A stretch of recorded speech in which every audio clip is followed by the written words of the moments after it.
going live on YouTube in just All probably right. 20 seconds as it's loading. Okay.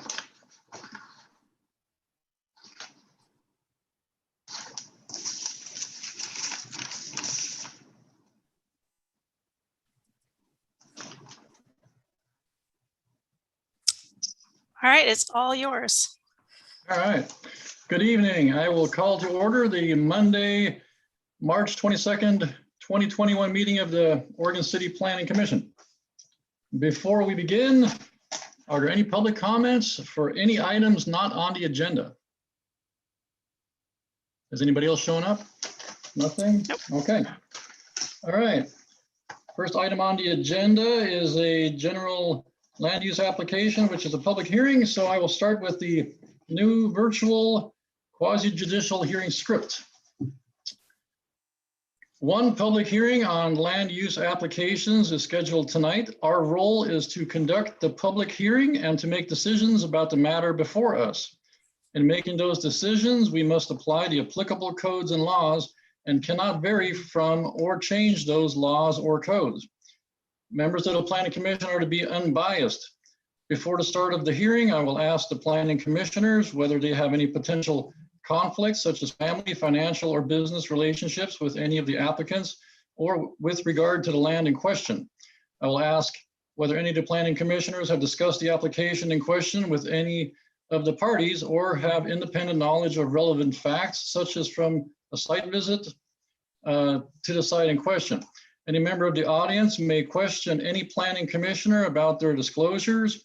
A staff report has been prepared for each application and has been made available to the public 7 days before the first public hearing. The staff report identifies the approval criteria that apply to each applicant's proposal. Staff has analyzed the criteria which are contained in the staff report. The quasi-judicial hearing procedure that the Planning Commission will follow is set out in state law and the Oregon City Municipal Code. The hearing procedure steps are shown on the Planning Commission website. Public testimony will be called on in the order it was requested in advance of the meeting.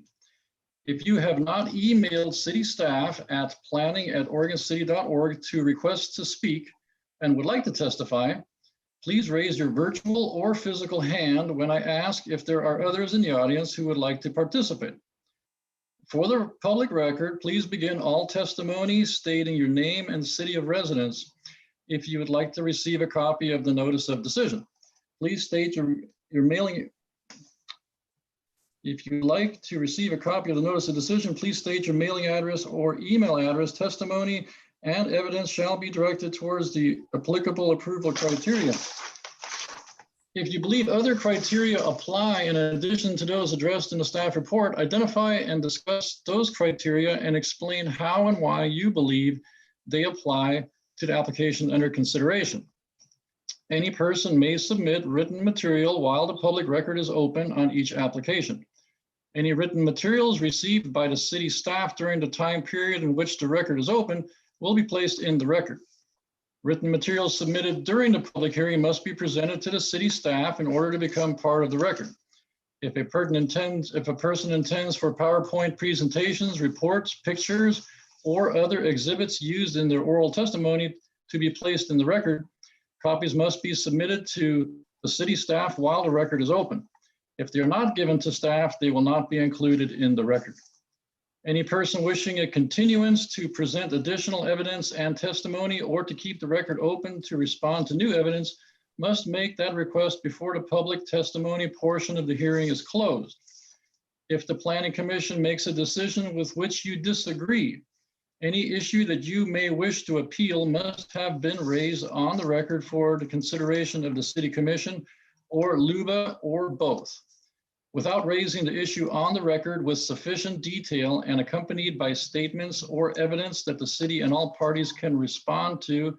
The issue will not be deemed appealable to the City Commission or State Land Use Board of Appeals. In addition, the failure of an applicant to raise constitutional or other issues relating to proposed conditions of approval with sufficient detail to allow the local government or its designee to respond to the issues precludes an action for damages in circuit court. Now, we will open the public record for Oregon City file number GLUA-20-00-037. There are 3 variances. It is a request for a planning commission variance to the lot size, lot depth, and rear yard setback to allow for a lot line adjustment with a neighboring property. We will now ask each planning commissioner if they have any ex parte contacts, conflicts of interest, bias, or any other statement to declare or have visited the site. If there were a site visit, the planning commissioner must declare what he or she perceived. I'm going to go through these in no particular order. Commissioner Staggs, do you have any conflicts of interest, any ex parte contact, or other statements, or have you visited the site?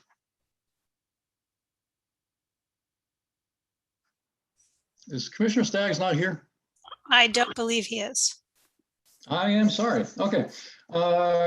Commissioner Stoll, do you have any, I'm going to read them one more time. Do you have any conflicts of interest, any ex parte contact, or any other statements, or visited the site?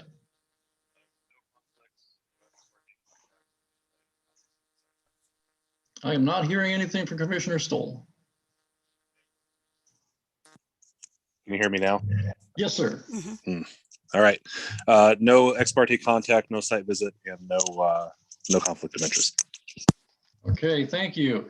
Okay, Commissioner Gage is gone. Read him again. Commissioner Novak, do you have any conflicts of interest, ex parte contact, any other statements, or visited the site? No, no, and no. I know the general area from daily walks, not necessarily always in that neighborhood, but I have walked the neighborhood. I have not visited the site. Okay, thank you. Commissioner West, do you have any conflicts of interest, ex parte contact, any other statements, or visited the site? You are muted.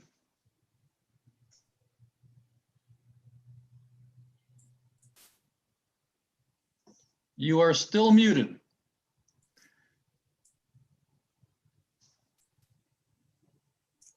It should be on the bottom left.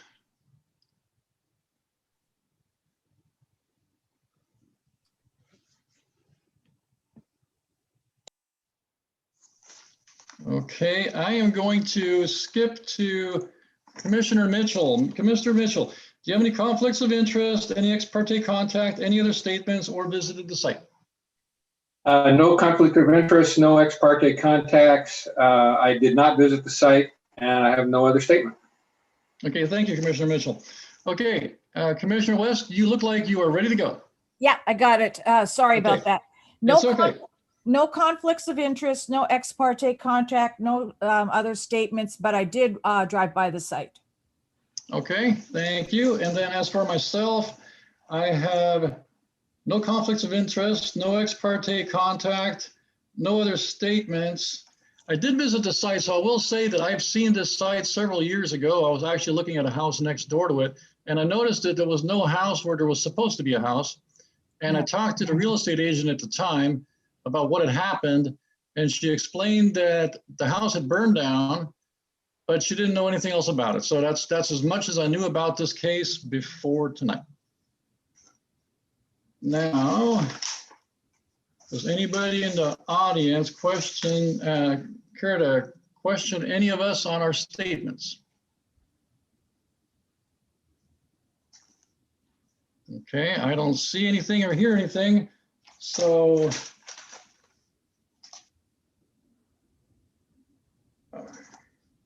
I guess it is time for the staff report. All right, Christina thank you, Roberts, Chair you ready to go? Schlagenhofer. Thank you.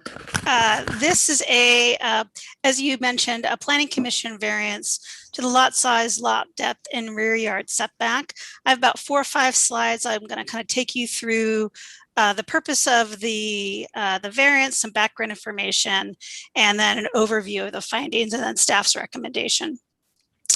So this is The applicant is requesting this variance because they turned in a lot line adjustment last summer.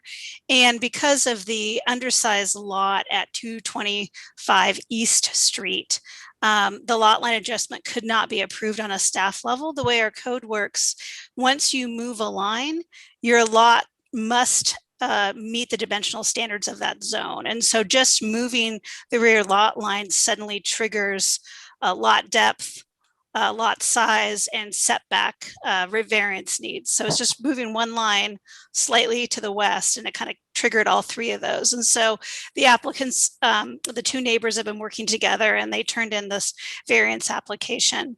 This variance application, if approved, would allow staff to approve the submitted lot line adjustment.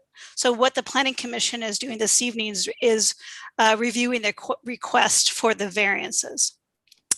As I mentioned, this is a lot line adjustment between 225 East Street and the vacant lot at 220 Terrace Avenue. 220 Terrace Avenue meets the underlying zone's dimensional standards both before and after. The proposed lot line adjustment is only the 225 East Street that's requesting the variance because of the undersized nature of the lot. The proposed lot line adjustment really came about based on a private agreement between the two property owners to allow a future private sewer access, kind of generally where you see the red arrow. The two property owners are still working with Public Works, so this approval will not include details about that sewer access, but that's the general location where you see the arrows. Let's see.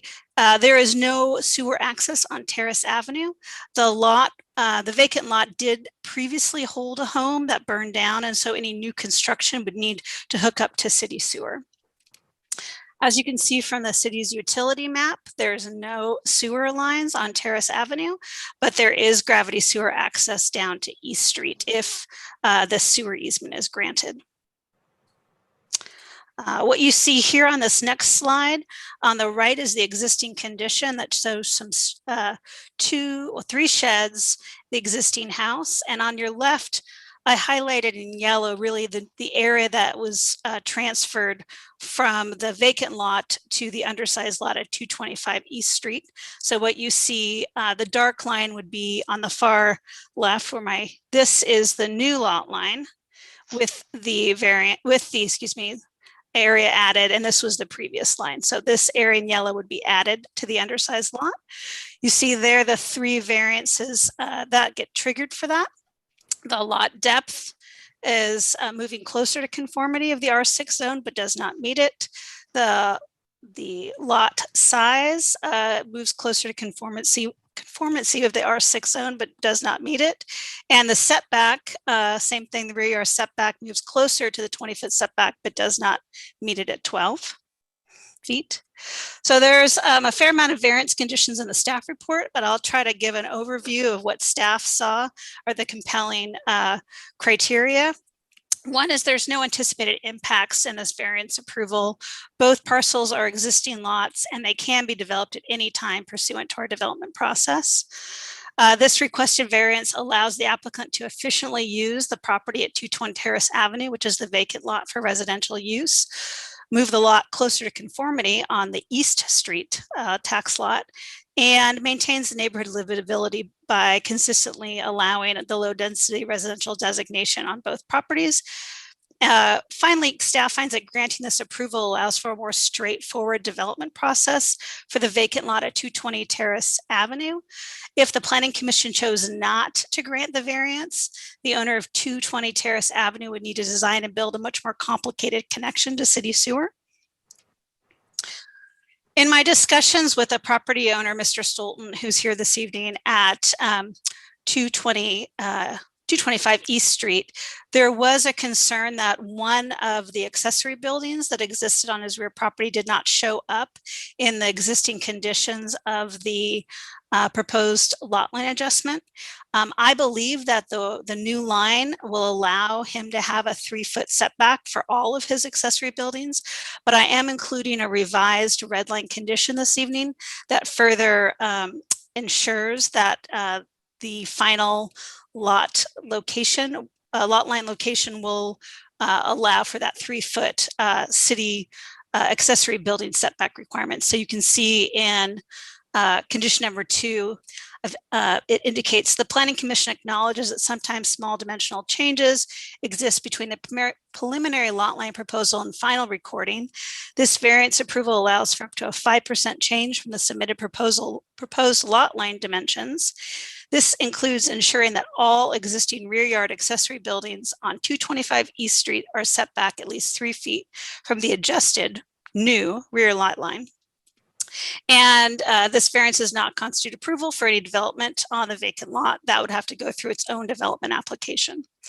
So that is my staff presentation this evening. I'm available for any questions. I'm going to scroll back to this page, which I think has kind of all the basic information about the proposed lot line adjustment. And I'm available for any questions the Planning Commission may have. Okay. I do have a couple questions, but I'll wait till the end. Does anybody have any questions for Mrs. Robertson Gardner?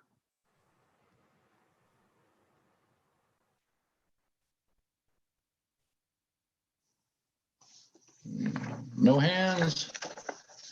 Okay. Okay, Mrs. Robertson Gardner, I had a couple things. It doesn't really have anything to do with us, but I like to learn from asking questions. Sure. Any idea why there's 3 sewer laterals on that property? Good question. I do not know. And Okay. so, you know, Fair enough. I left that out in the sense that it was a previous situation. The 2 property owners are working on a private agreement. So that's kind of the Okay. information I kept in the staff report. It could help them. Who knows? If he can use one of those, that would help him tremendously. Mhm. And then, how did these lots end up cut up in so many little pieces? That's a good question. I have seen over the years, if you'll notice, it looks like 225 East Street was a reorientation of parts of Lot 5 and Lot 6. And so at some Okay. point, kind of before zoning, looked at these dimensions, that they kind of had a 5,000 square foot lot and then reoriented. So it became kind of horizontal instead of vertical. And so that has happened over time in previously where the city did not require those dimensional standard reviews before we had that in our zoning code. Okay, yeah, now that you say that, that makes complete sense. And like I said, it has nothing to do with what we're doing here, but I Mhm. like to educate myself. That All often right. happens, where we have an R6 zone, but there is a 5,000 square foot lot. And that does happen where it's really hard to do a lot line adjustment in this situation because Yeah. of the all the issues involved. Staff was able to find the findings to support this variance. Okay, yeah, no, what you're doing here makes complete sense. Gives the property owner use of a land, get the other owner, landowner gain some land, gets them closer to compliance with the zoning for the area. So it makes sense to me. So no questions for We do Mrs. Gardner. have both property owners here this evening, if the Planning Commission would like to Yes. speak with them. Well, they have 15 minutes for each applicant to, are both applicants, are the co-applicants? Mayo Aaron's turned the application in he's the owner of the 220 Terrace, the property owner that wants to build. And Paul Okay. Stolten is here as well. And he's the owner of 225 East Street. Okay, well, who do we take first? And they both have 15 minutes to provide public testimony. Let's probably Mayo Aaron's would be first as the applicant. Okay, Mr. Aaron's, would you like to speak?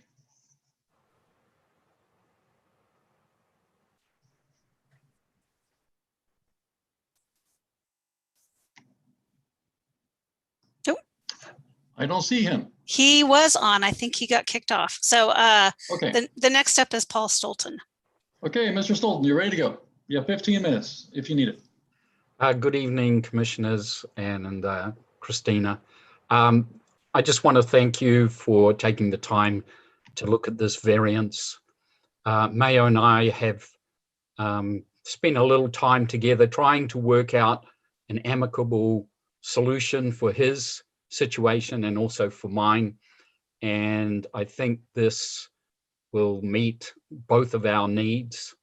And I really don't have much to say other than it is good to see this lot being prepared to hopefully be built on, and that will continue to just enhance the community. Certainly the couple of blocks that are on Terrace and East Street. And I thank the city for having a go at, because as Christina said, we have 3 variances here.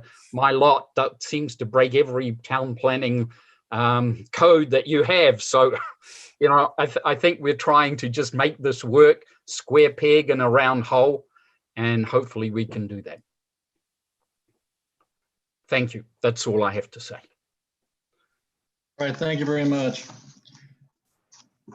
Do any commissioners have any questions for Mr. Stolten? Okay, I'm not seeing any. Has Mr. Aaron's come back? I do not see him. I do not see him. How do we proceed? He had not indicated that he was going to speak. He did Okay. show up. All right, I think well we can then, move forward. okay, all right, well, let's move forward. Hold on, there is a Um, question from Mr. Mitchell. Mr. Mitchell, I am sorry, I was reading my notes here. Go I ahead. actually, I don't have a question for Mr. Stolten. I was just ready to move on. If it's okay with the other commissioners, I mean, this, as Chair Schlagenhofer said, this is very straightforward. To me, it's a win-win. Congratulations to the two neighbors, I think, for working this out between them. It gets one lot closer to our minimums, although it doesn't get it to them. It does get them closer, and it allows for development on a lot in a central kind of a location in our city, which is a good thing. It's a win-win. So I would like to move approval of GLUA-20-00037 and the 3 variances that go along with it, With the revised condition. with the revised conditions of approval. Thank you. Okay, do we need to close the public hearing first? Okay, well, let's close the public hearing. And now, Commissioner Mitchell, does that motion still stand, or does he have to repeat it? The motion is fine. You Okay. just need you need a second, or you need further discussion. All right, Second. anybody like to discuss it or second it? Second. Second. Okay, seconded by Commissioner Novak and thirded by Commissioner Stoll. Call roll. Commissioner Stoll? Aye. Commissioner West? Aye. Commissioner Novak? Aye. I think I have it. And then Chair Schlagenhofer. Aye. And Commissioner Mitchell. Aye. Sorry, I was reading it from the Zoom, and everyone kept moving, so apologies. All right, so I will get out of this. One Okay, motion second. passes. Thank you all, and I will move forward with, to my applicants, I will move forward with you on the process to get the lot line adjustment approved on a staff level. Okay, thank you. Chair Schlagenhofer? Looking for agenda. Chair item number 2, Schlagenhofer? general- Yes, sir. Am I muted? Before we move on, Yes, sir. this is a question for Ms. Robertson Gardner, and it has nothing to do with this specific application, but you said something in your report that kind of caught my eye Okay, or my ear. You said that because the previous house burned down, then a new structure must be connected to the sewer. correct. Is that something particular to this case, or is that kind of citywide? If there's a home that's not connected to the sewer and it burns down, then when they come back, they have to connect? Correct. Even if they're just rebuilding a house that was there? As far as I know, and I'm speaking for development services and the building department here, but as far as my understanding is, yes, all new single-family residential construction must connect to city sewer. And if the house completely burned down, it would be considered a new single-family house and not a repair. Okay, so then you might get into how badly did the house burn, and whether it be considered a remodel or a new construction. And this was completely demolished. Okay, thank you. Okay, anybody else? Okay, all right, seeing no other questions or comments, we'll move on to agenda item, which is number 2 is general business. It is the draft letter to Oregon City 2040 regarding our climate action plan letter. So from what I've been told, the city commission has reviewed the letter, and it's unclear. They haven't quite decided if they're going to be putting it in their biennium goals or not. But it's been recommended that we send this on to the OC 2040 committee, the people working on that, to try to get it in there. Commissioner Staggs did a good job of writing it, and we've got some red lines from Commissioner Mitchell, and then we've also got a little bit of input from Commissioner West. So at this point, I guess we should discuss the letter and the changes and see what exactly we want to do to it before we send it through. So how should we go about this? Anybody have any good ideas? Commissioner West. I thought I heard you just say that it already was sent. To the city commission for the biennium goals, not to the OSC 2040, Okay. I believe. Correct me if I'm wrong. It's been a while. I was gonna say, why do we want to change it? Well, the OC 2040 is a comprehensive plan. If we put it in there, there's a lot more time to work on it and create a good climate action plan, because Oregon City doesn't have one. Well, I'm sorry, I get that. I just Yes. thought it's the same Okay. letter to go to both groups, but that's fine. We have to, from what I understand, we have to manually send it through. Okay. It didn't get to the OC 2040 people yet. If the planning commission wants to amend the letter to the Oregon City OC 2040, it'll be sent at the next available one, and it really doesn't matter if it's slightly different than what is sent to the planning commission. So if there's a revised version the planning commission wants to adopt this evening, we will send that to OC 2040 because it's two different bodies. Okay. All right. I do like Commissioner Mitchell's changes. I think they improved the document, but that is just my opinion. So I really need the opinion from everybody to decide what we're going to do as far as sending this through. Commissioner Mitchell. Just by way of explanation, so everybody knows, I don't think I changed any of the content or meaning of the letter. I have the I have my wife is we've been married 46 years, and she's a retired English teacher, and my daughter is a middle school English teacher, and so I probably pay more attention to grammar and typos than most people, and it's kind of a blessing and a curse. And that's all I was doing here. And I'll tell you, had I known it had already gone to the city commission, I probably wouldn't have changed it. And I apologize for how late I did this. For some reason, the last month or so, I've been busier than when I was working. And I just got to this yesterday, and apologize for that. But it's just cleaning up the grammar a little bit. And also, just so everybody knows, the next meeting of the OC 2040 group is on March 31st. Wednesday of next week. So if we were to approve this tonight, we can have it in their hands. And I think it would be good timing, because my understanding is that I'm part of that group, and we're going to be looking at survey results and actually trying to move, I think just now starting to move past the gathering information into the starting to create the vision statement that we're looking for. So I think it would be great if we could go ahead and if people aren't comfortable with the revisions that I made, I would say let's skip it, and we can just skip it and move forward if everybody wants to. But I think it's more important that we do it now than necessarily make these revisions if people aren't comfortable with that. Okay.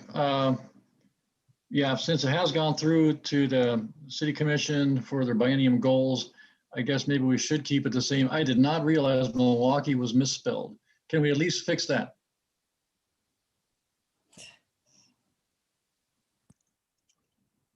Ms. Robinson Gardner, can we change just that one word? Or do you think we should adopt them all? You can change, this is really up to you. Whatever, I'm happy to make these grammatical changes and forward this on. So if you're worried about the administration part, I'm happy to revise it. I do know Commissioner Novak does have her hand raised. So whatever the Planning Commission wants to do, I'm happy to send the version to Pete Walter and the OC 2040 group. Okay, Commissioner Novak, what would you like to say? Just that this topic is near and dear to my heart, and I thank Commissioner Mitchell for these edits. I agree with all of them. I reviewed the document and I have no content changes. I think we should go ahead with as it is with the red mark changes. Okay, thank you. And then there was one other suggestion, and I believe it was an email from Commissioner West. Did anybody look at that, and what is their opinion on that change? I've actually added that to the red line you see right now. It's already in there. Where's that at? It's on the, you'll see a typed where it says our county, region, and state has now been added in. Okay, okay, gotcha. It's, yeah, it's kind of a darker, kind of a tan. Okay, so should we ask every commissioner if they're good with this? Just hands up maybe if they're ready to send it through.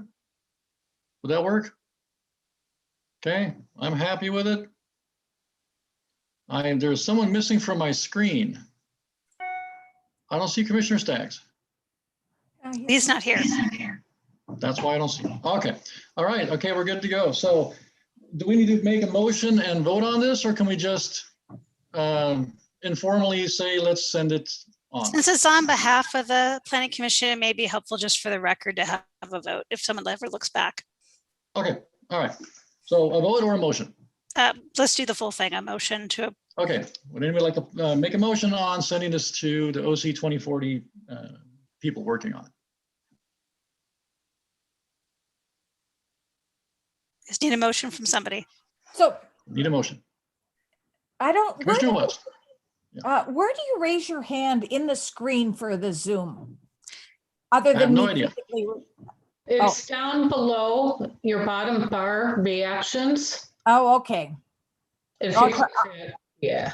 Okay, next time I'll do that. I'd like to make a motion to send this letter to the OC 2040 committee as revised as the red line edits that Mike Mitchell has made and one little change that I added in too. So with the revisions. So that- Second. Okay, a motion by Commissioner West. Do we have a second? Second. Second by Commissioner Novak. Call roll. All right, Commissioner Mitchell. Aye. Commissioner Stoll. Nay. Commissioner Novak. Aye. Commissioner West. Aye. Chair Schlagenhofer. Aye. All right, I will make those revisions and send them to Pete Walter, the planner that is leading the OC 2040 group on behalf of the Planning Commission. Thank you. Okay, moving along quickly. Agenda item number 3, Planning Commission meeting logistics. Who has that one?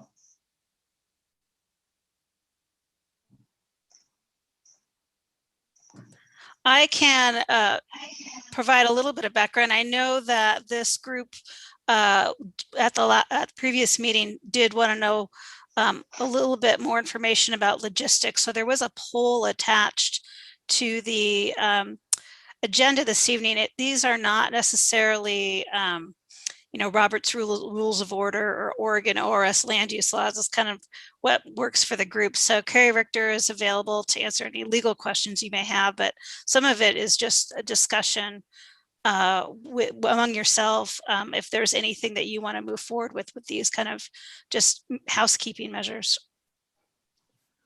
Okay, well, looking at the survey, it looks like we could do a roll call at the beginning of each meeting, but then on the rest of the questions, it was just pretty much a tie. So I don't know if we should do virtual hands, regular hands. I think the regular hands are working pretty good. It gets a little confusing when we have a lot of public people trying to speak. We've had some people waving their hand violently, and we didn't see them for a while. So that's why I thought maybe the virtual hand would be better. But I don't know, is that easier to see than just the hand in the air? I don't know. But since there's If I could, yeah. if I could ask a question, who's ahead. the administrator of the meeting within the Zoom app? Is it the chair? Is it the city staff? This city staff starts in the meeting. Okay, so the it's hand our raise account. would kind of be the electronic hand raise. Just logistically would be the responsibility then of the city staff to see. Does it pop up on your screen when somebody raises their hand? I think Like, it is there pops a up on alert that all of pops our up? stream. Though, yeah, I don't follow it anymore. I don't have any more information than I think you do. Okay. I know on my screen I'm on an iPad, but I have to click participants to drop down the list to see everybody and then see who's hand raised. So I thought maybe if you were the administrator of the meeting, that maybe it would pop up for you. I wish. No, Yeah. it does pop up a little bit. I mean, I see the hand when I have the Brady Bunch grid up, but Right. you're right. If it's fallen low, I always just kind of keep an eye on the participants, and sometimes I'll get like right now, as Mike Mitchell raised his hand. Do other people see that? I see that. It looks like it actually popped him to the head of, or he's the first person. The only thing is, I wonder how it would work. So when we're screen sharing, at least on mine, I can't see everybody. It's impossible for me to. So I don't know how that would show up for you if that was where we wanted to go.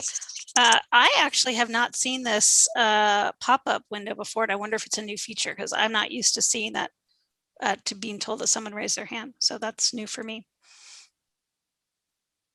Go Zoom. Yeah, I've had the same problem. If there's more than the number of people that fit into the queue on the side, if you're not scrolling through them, then you don't see that the hand is up.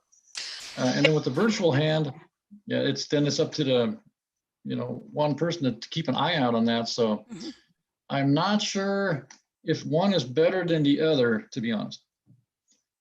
And then what was the other question? It was,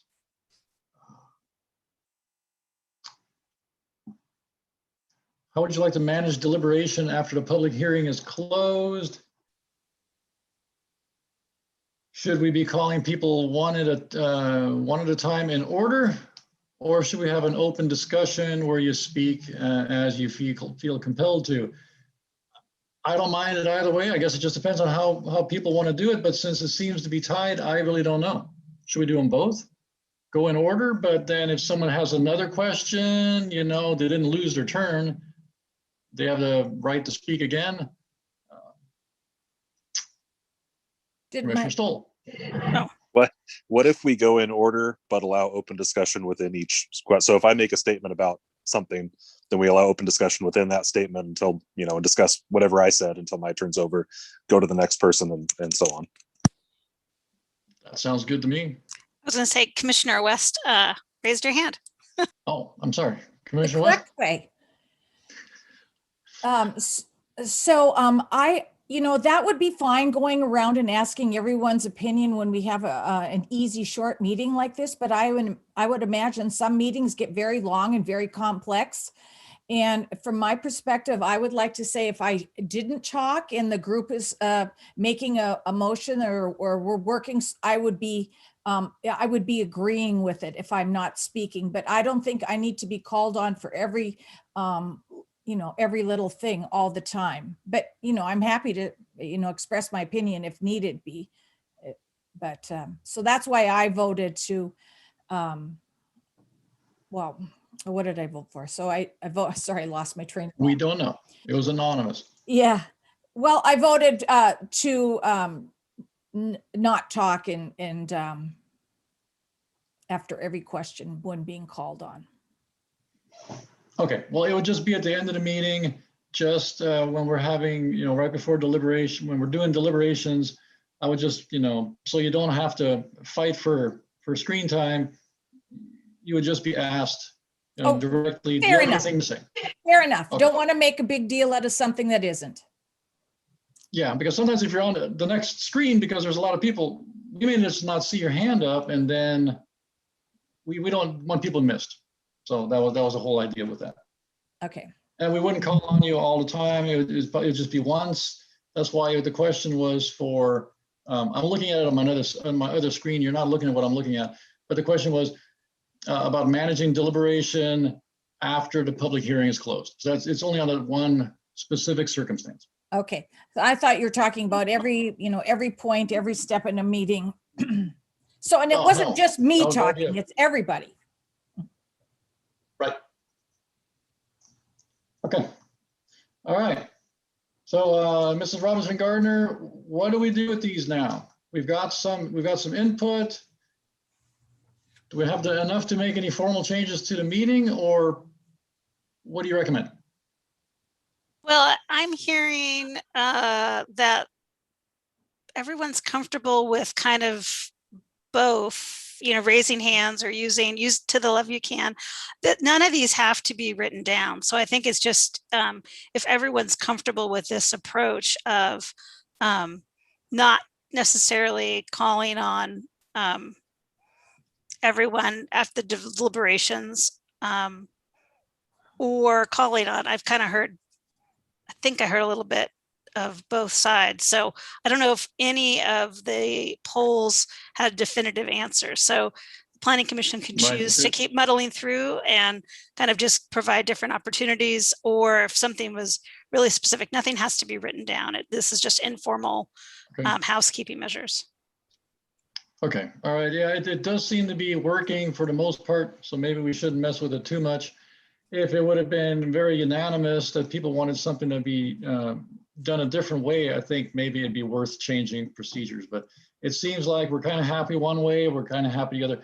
Besides the roll call, people seem to maybe want a roll call. Can we just add that to the meeting, since it looked like it was 5-2, 4-1? Yeah, that's something you can add to your opening statement. Okay. All right. Just call the roll. Easy enough. Okay. Right, All right. and sorry, Yeah. Go ahead. Chair Schlagenhofer, if you want to send me Yes, Ms. Richter. your template testimony, I can add that, and I can also clarify that issue with the verbal testimony that I noticed when you read it today, and I can also change when you open the public record to capture the conflict of interest issues that you raised with me before the meeting. So if you want to send Okay. that to me, I will do those things and send it back to you. My only observation on this point is that you all have been working so well, kind of going with the hand raise function and physically raising hands and working together, that I think that I would suggest that being broader and more open with allowing testimony is probably better than making hard and fast rules that have the effect of excluding folks. And on this question about how you deliberate, I think that having, one person volunteer to sort of talk about their reaction, and then another person volunteering to have their reaction, and then, take it like the Socratic method. If nobody volunteers, you start calling on people, right? So, everybody knows that. I think that it's important that you're going to hear from everybody, at least to say, I agree with what Commissioner West said, or I agree with what Commissioner Stoll said, or I agree with what, Commissioner Novak said, so that there's that you're getting, everybody's getting a feel for everyone's position before there is a vote. Okay. All right. I think we can all agree with that. That sounds really good. Do you need anything else from us before we move on? No, thank you. Okay, thank you very much. All right, communications. I have one small communication to forward on from Laura Turway, our Community Development Director. There is a request to ask at our pre-application conferences that are going to the Planning Commission to request if they can submit 3D renderings. And we've added that to our notes to whenever there's a pre-application conference that will have a Planning Commission hearing component. Okay. I had a question about that. What if the applicant is using an architect that draws with a pencil? Yes. Well, we don't require it, so we're just asking that it's not in our code to require it. So I think what we're letting the applicants know that the Planning Commission finds 3D renderings quite helpful in their analysis, and that we recommend we recommend them to submit it, but we can't require it unless we change our code. Okay, but there's no talk about putting it in code? Next time we have our code updates, we can have that conversation, but it's not something that we can require. Okay, yeah, because I think it's very helpful, but in some cases, like if you're doing a parking lot, I don't know how much a 3D rendering is going to really help. And if someone has to find someone that has that capability, just for that, it might be a little, asking too much. So, but I think in this some is cases we've had, it would be very helpful. Yeah, and I think this is new information for the applicant, so they can take our recommendations as they do. Many of our Planning Commission recommendations, we often say, well, in this situation, I would really recommend that you provide this information to the Planning Commission, because that probably would help in your explanation. Same thing. This seems like a project where having a 3D rendering might really help, but we can't require it. Okay, yeah, no, I agree. Sometimes it's really hard to picture something, and a 3D rendering would help all of us, and it would even help the public to understand what's going on. So, okay. That's all I have. Anything? Okay. Commissioner Stoll. Yeah, I just wanted to announce that I'm running for the board of directors for Clackamas Fire. So I would appreciate any support anyone could give me personally, or as it relates to your friends and neighbors. It's a three-way race, so and it's an open seat. There's no incumbent. So it's hard to tell which way it'll go, but I'd appreciate any support you could give me. Awesome. Okay, help me out, because I don't know about that position. Is that something that shows up on the election, or how does that work? Yeah, it's the special district election, May 18th. So it's along with your school district stuff, water districts, any of the special districts. So the special districts are taxing agencies created to provide a specific service in a specific geographical area. So road districts, water districts, fire districts, sanitation, things like that. So Clackamas Fire is fairly large. It's 235 square miles, but it encompasses all of Oregon City, along with Milwaukee and Oak Grove, and basically everything except for Gladstone, Sandy, and points east and south. Right. Yeah, All I right, appreciate any support you guys could give me. Well, best of luck, and we'll watch for it. Commissioner Mitchell. I've got three things. I promise they're really short. Ms. Robertson Gardner, can you bring up the copy of the agenda for today? Ooh, just a second. You had it up when we started. And I can't believe that I didn't see this. I went back up at the top. Go up higher. There you go. I went back through and looked at 2 or 3 meetings last year, and it was this way, that later. In that first paragraph under public comment, Oh, it says Citizen Involvement Committee. CIC. And I So think there's 2 sentences there that don't apply to us. You know what I think this is this is a situation where I think the wrong preface was dumped into the framework of the agenda. So I'll work with Katie Riggs to make sure we have the Planning Commission specific. Thank you. And I think we don't see that section, so we don't see it. Maybe it was just this one time, but I went back and I saw it in last year. And I don't know. I can't believe I never saw it before. Yeah, it's one of those where we don't see it because it's in the background and then it gets generated. Right. So I will I'll work with Katie Riggs. Thank you.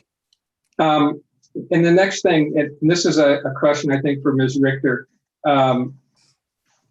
We had on the Planning Commission hearing that we did on the assisted living facility that then went to an appeal before the City Commission.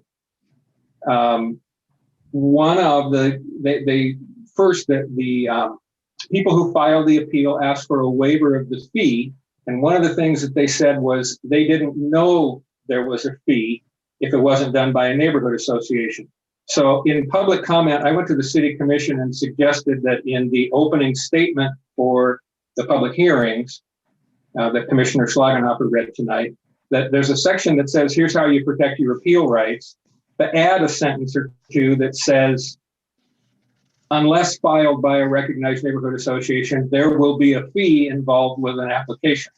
I don't know that the city commission ever did anything about it. I don't know whether they have to and whether everybody thinks that would be a good idea. I thought it was a good idea because then at least people aren't going to be caught by surprise that there's a fee. So, Ms. Richter, is that something that the city commission would have to approve that we put into our opening script, or is that something that Chair Schlagenhofer can decide to do and just do it?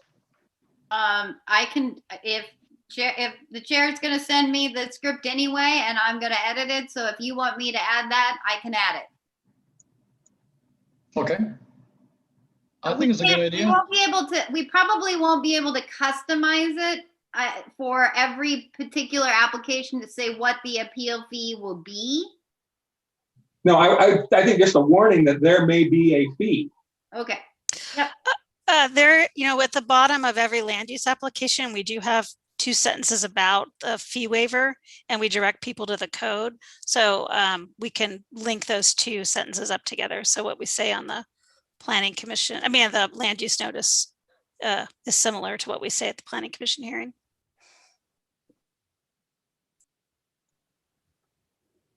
Okay. Okay. It's not even 8 o'clock yet, so I've got one more quick thing. Sure. Sorry about that. And this again, I probably have to ask Ms. Richter this question first. Are we in any? Do we not want to go down this road of? And I'll just stay purely hypothetical at first. That planning commission makes a decision. There's conditions in place. The project gets done, and I drive by and it's like, wow. I don't think that's really what we intended to have happen. Revisiting something like that we've decided, is that legally a bad idea? And I can give you a very simple actual example if that's okay. But I don't want to send us down a legal road we don't want to do. Sure, give us the example. Okay. 1.5 years, 2 years ago, time flies, I'm not sure which, we approved a parking lot across the street from the office building where the planning department used to be. I don't remember the exact address, but it's right next to where Mitzel restaurant was. And they built a parking lot and it looks great. One of the conditions of approval was a temporary barrier so that people couldn't access that parking lot in or out from the Malala Avenue side. They had to make a right turn and come into the entrance of the parking lot. So we had in the conditions of approval that they had to put in a temporary barrier. And what they did was, if you drive by there, you'll see it. They plopped in a couple, I know there's a name for them, but I don't know what they are, but those, they're big cement blocks. They're like Jersey 3 feet by, pardon? Jersey barriers. Well, it's not a Jersey barrier. They actually build retaining walls out of them. They look like giant Lego blocks almost. They're like 3 feet by 3 feet by 4 feet. And they plopped a couple of those in there. And it looks terrible. When I saw that condition of approval, my assumption would have been some sort of like a couple of bollards that could be removed. But they complied with exactly what we said, which was a temporary barrier. So I guess what I'm getting at is when we do something like that, and okay, so now to me, if we're going to have to require a temporary barrier in the future, we shouldn't allow them to just plop in those barriers because they look bad. So anyway, I don't know where I'm trying to get here other than I think sometimes we can learn from what we decided. And if we need, if the planning department then needs to tweak the wording slightly so that doesn't happen again. Fortunately, in this case, there's not that terrible, it's not that visible a location. It's kind of partway around behind the existing house. But anyway, just wanted to bring it up and there was time. So I'm done. So Okay, well, Yeah, go ahead. So, the first question you ask is, what do you do when you drive around and you see something? And I think that the first thing you do when you see something is you send an email to staff saying, I drove around and I saw this. What is the condition? Remind me what the condition says. And so I think that you have a conversation with staff about what the condition required, and then you kind of decide if what was done is consistent with the condition or not. The example you shared sounds like what they built was consistent with the condition, but the condition didn't specify a material. And I think that that's one of those things we learn as we go, and we need to be more specific about the materials associated with a condition if we care about that. And so I think that that's, that's a lesson from the condition more so than a applicant who didn't do what the condition required. Okay, that makes Yeah, sense. Thank you. Yeah, I wanted to say something about that. Yeah, if we didn't put a specific material in for the temporary barrier, then how would the applicant even know what to put up? All we said was it needs to be a temporary barrier. So as far as I know, we didn't say anything about the type of construction. So not saying anything, not giving them any guidance, and then coming back and saying, well, we didn't tell you what to do, but we know it's not that. That's, I don't know if that's fair either. So maybe we should give them specific instructions on what do we want to see, and then we don't have to be disappointed. Yeah, I didn't bring it up thinking that we could go back on those people, because they did exactly what we said. I just brought it up as a learning experience so we don't do it again. It's easy enough to make new mistakes every time and not just rather than repeat ones we've already done. So that's the only reason I brought it up. They did what we asked for. Mm-hmm. We just weren't quite specific enough, in my opinion. That's something good to bring up. It's always good to learn from things that don't go so well. All right, I don't see anything else on the agenda. Is there anything else anybody would like to talk about?